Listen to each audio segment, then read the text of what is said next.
वास्तव में हम सब के लिए आदरणीय प्रधानमंत्री जी के विजन को जमीनी धरातल पर उतारने के लिए यह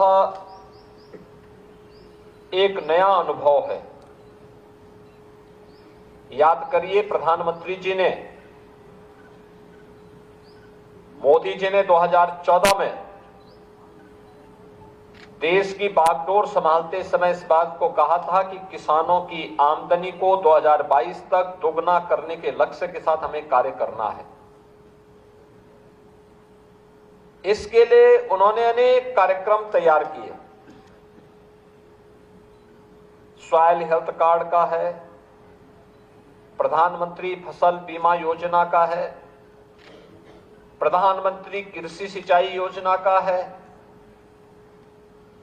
प्रधानमंत्री किसान सम्मान निधि का है। और इन सभी के साथ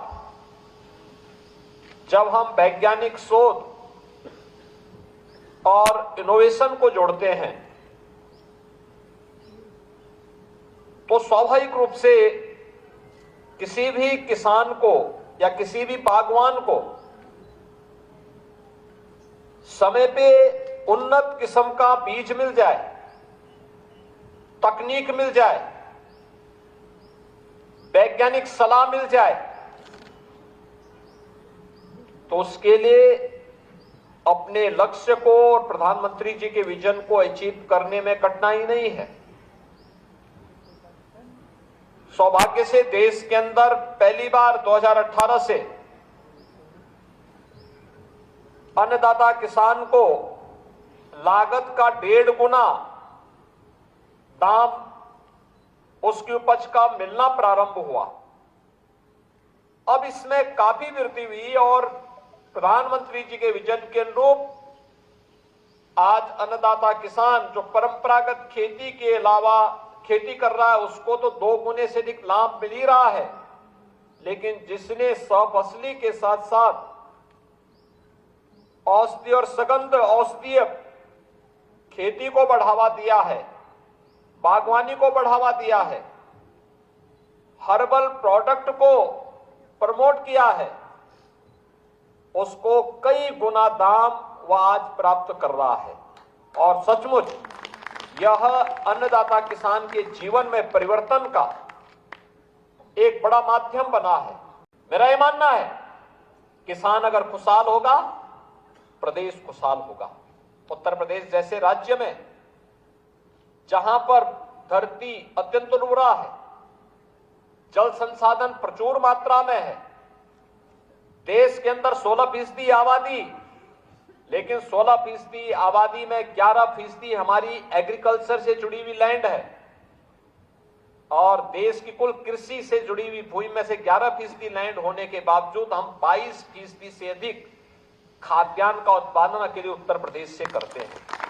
यह हमारी उर्वरता को, यहाँ की उर्वरता को प्रदर्शित करता है।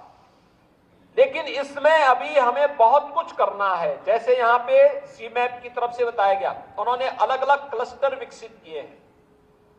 इन क्लस्टर को विकसित करने में हम सभी 89 कृषि विज्ञान केंद्रों में भी क्लस्टर विकसित करके वहां पर हम लोग नए तरीके से किसानों के समूह को आगे बढ़ाने में योगदान दे सकते हैं।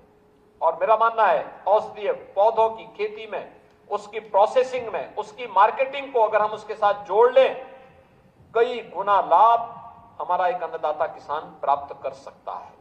परंपरागत खेती में अगर 1 एकड़ में एक वर्ष में वह 20 से 25 हजार रुपए कमा रहा है, तो औषधीय पौधों की खेती में वही किसान 1.25 लाख से लेकर 1.5 लाख रुपया 1 एकड़ खेती में कमा सकता है।